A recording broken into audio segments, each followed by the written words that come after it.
This is Next Radio 2016 with Broadcast Bionics. Innovative solutions for creative people. Hello.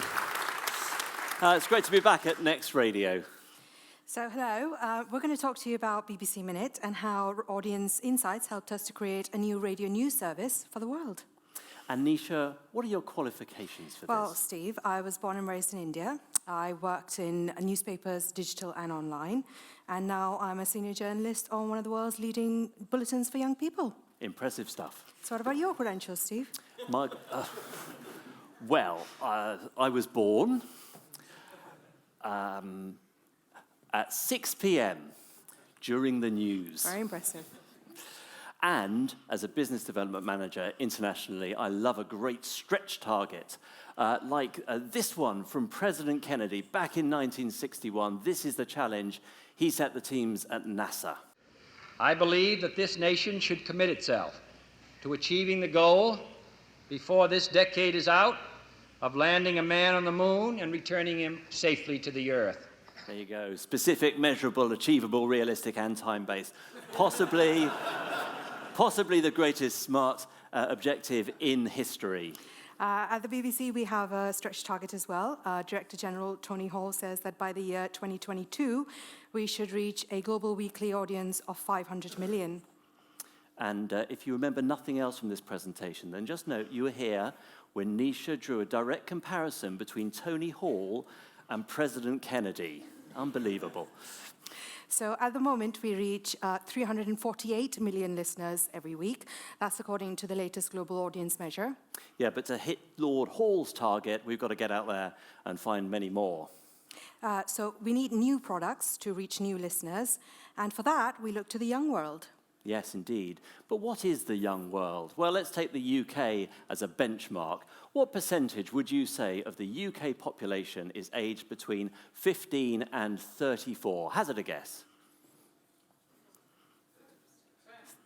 Okay, well, there's somewhere in there's the right answer. It's about 31% there. So in comparison, what percentage of the population of Indonesia do you think is the same age group? 45%. And Kenya? That is Kenya, by the way. Kenya? Okay, young country, that one. 61%. So there are many countries that are much younger than our own, with English-speaking populations and rapidly developing media markets. And at the BBC, we wanted to find out what their young people are like and whether they're interested in world news. Yeah, it's a good question. And the first step we took was to ask existing world news audiences what age were they when they first developed an interest in international stories. And the answer, surprisingly young. But young people today have slightly more different expectations to their parents. They expect everything to be available right now. In fact, 70% of them, of 16 to 24-year-olds, describe themselves as impatient. So we knew that we needed to come up with a news product that was fast and updated regularly. Indeed, Microsoft conducted a survey and they found that human attention spans have been falling from 12 seconds to just 8 in a period of 5 years. That is now lower than the attention span of your average goldfish. It's a fact. And young people predominantly now say that they find it easier to express emotion with emojis than through the written word, which is shocking, isn't it? I mean, what's the world come to? I'm concerned. Or as young people would say,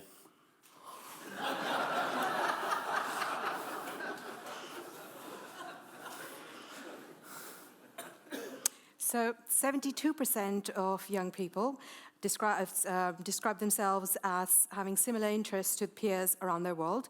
So that means similar likes of personalities and brands, similar cultural reference points, and they're similar. And indeed, more than half of them say that they're not just like that. They're actually more like their peers in other countries than older people in their own. In fact, more than half of them say they have friends in other countries and they describe themselves as global citizens. And look at this. 100% of that group there are prepared to pose for cheesy stock photography. You know, I was in South Africa recently in a room of students, and I asked them, to this point of global references, which president were they most interested? Their own, President Jacob Zuma, or Obama? And their answer was overwhelmingly Obama. So our study showed that young people around the world, they have 3 distinct news needs. On the surface, they wanted to be in the loop, so we needed a product that was fast, covered a lot of ground, and made sure that they weren't missing anything. A little more deeply, they wanted to use the news stories socially, so we needed BBC Minute is full of stories that are shareable, talkable, and they drive the conversation between friends. But most, deepest of all, this group wanted to get to the truth behind all the froth. And as the world's leading, most trusted broadcaster, we think the BBC has a role to play. Young people said to us that certain genres of news are more interesting to them than others: business, health, and positive stories that play to their sense of optimism, particularly strong in this sample from Nigeria and Kenya. And you'll see that politics, and perhaps surprisingly, Nisha, celebrity gossip, far less so. Indeed. And here's a clue as to the popularity of business stories. According to BNP Paribas, young people today think about entrepreneurship a lot early, and they start a lot more ventures than their predecessors.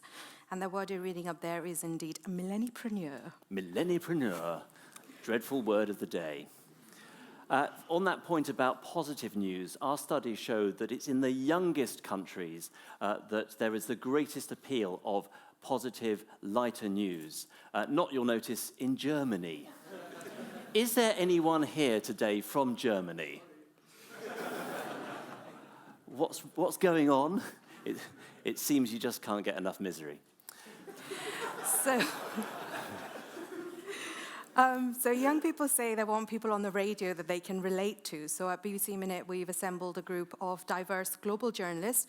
They understand their young audiences, and we've come up with a sound that's conversational and fun. Hello, everyone. Hello. Let's start off this day. Shall we? Nisha and Nikki with BBC Minute. Let the games begin. The sporting action at the Rio Paralympics gets underway later after a stunning opening ceremony. More than 4,000 athletes will compete for 526 medals across 23 sports. Police in the northwestern Indian state of Haryana will check dishes of mutton biryani to make sure they don't have any beef in them. What? Apparently, a vet will help officers from the Cow Service Commission inspect the rice dish. So basically, they're going to nose through the biryani. Just to have a check and see what's in it. Poke a finger in there and check the meat. BBC Minute.